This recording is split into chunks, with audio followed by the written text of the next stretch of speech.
चंद्रदेव का यज्ञ देखने के लिए आते हैं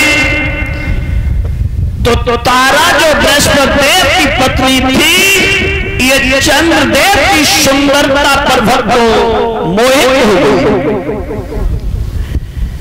चंद्रदेव से इन्होंने रक्तदान की भिक्षा मांगी। चंद्रदेव बोले, हे माता जी, आपकी जो मांग है वो धर्म के विपरीत है। गुरु की पत्नी, बड़े भाई की पत्नी, राजा की स्त्री और अपनी पत्नी की मां, इन चार का स्थान भक्तों सगी मां के समान होता है। जो भी पुरुष इनको स्वप्न में भी गलत नजर से देखता है, उसे नरक में भी जगह नहीं मिलती। तारा ने कहा, चंद्रदेव, यदि आप हमें रक्तदान की भिक्षा नहीं दोगे तो मैं आपको श्राप दे दूंगी। श्राप के भय के कारण चंद्रदेव ने तारा को रक्तदान की भिक्षा दी है। कुछ समय के उपरांत में एक पुत्र को इन्होंने जन्म दिया जिसका नाम बुध रखा गया। यही बुध नाम का बालक आगे चलकर वेदों का प्रकांड विद्वान हुआ। बुध महाराज जब अंबिका वन की तलहटी में जाकर के वेदों का स्वाध्याय करने लगे ही, और उधर सूर्यवंशी सुधुम्न जो अंबिका वन में इला नाम की स्त्री बना हुआ था, बुध और इला का वहीं पर गंधर्व विवाह होता है, जिससे एक पुत्र पैदा हुआ जिसका नाम भक्तों पुरुरवा रखा गया। पुरुरवा का विवाह उर्वशी नाम की अप्सरा के साथ में हुआ। उनके पुत्र हुए हैं आयु ने अपना विवाह प्रभा नाम की कन्या से किया है, जो पुलस्त वंश ब्राह्मण की कन्या थी।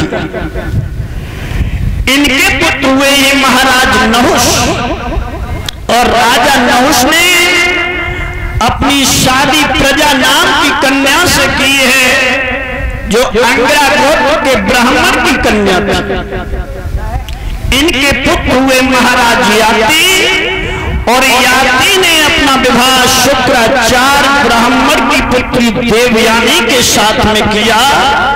उनके पुत्र हुए हैं यदु। यदु से ही हमारा यदुवंश चला है। भागवत के भक्त 9वें स्कंद के 23वें अध्याय का 19वां श्लोक ये बताता है कि वलया महापुण्यम सर्व पाप हरम राम यदोर्वंशम नरसत्वा सर्व पापै प्रमुच्यते।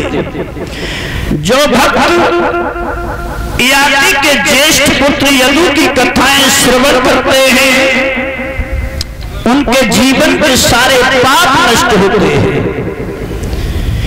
इन्हीं यदु महाराज की 55वीं पीढ़ी पर पहुंचकर ब्रजमंडल के मथुरा के बंदी गृह में यादव सरकार योगी राजा कृष्ण का अवतार हुआ था। भागवत ने तो भक्तों यहां तक प्रमाणित किया है कि भारत की भूमि में इतना कोई धर्म शासक नहीं हुआ जो 100 अश्वमेध यज्ञ पूरे करता था और इंद्रासन का हकदार बनता था।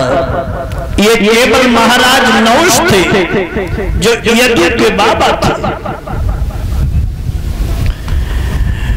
लेकिन भक्तों समय समय पर इनसे भूल होती रही। जब महाराज नहुष को इंद्रासन का अधिकार मिला है, एक दिन महाराज नहुष अपने घोड़े पर सवार होकर उद्यान में भ्रमण के लिए जा रहे थे। जब अपने महल से ये आगे बढ़े ही, पहले वाले इंद्र की पत्नी है जिसका नाम है भक्तों सची, ये स्नान करने के उपरांत अड्डा पर खड़ी होकर अपने केशों को सुखा रही थी। महाराज नहुष गली से गुजरे हैं। इंद्राणी जब हंसी तो महाराज नहुष भी रुक गए, हंसने लगे। समझ गए कि इंद्राणी मेरे ऊपर मोहित हो गई। महाराज नहुष ने यह सोचा कि मैं इंद्र बन गया हूं, इसलिए इंद्राणी मेरे ऊपर आसक्त हो गई।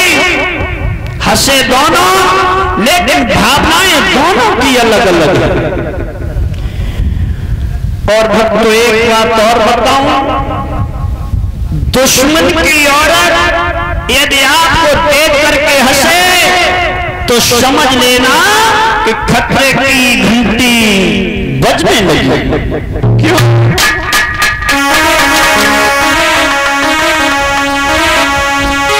छोटी पूरी कामिनी सबही बिसकी,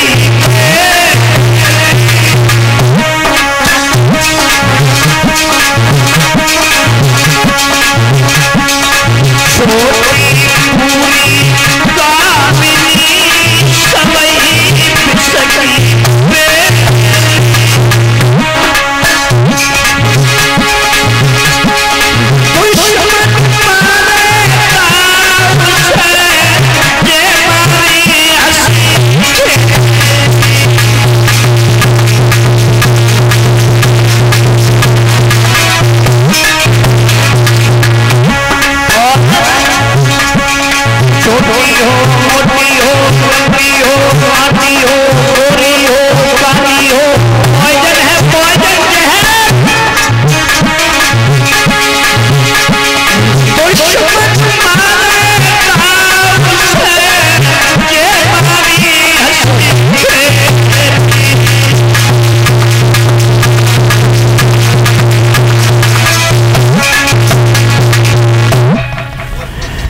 दुश्मन तो आप पर मौका लगा करके घात करेगा। दुश्मन की औरत चाहे आपको हंसी हंसी में ही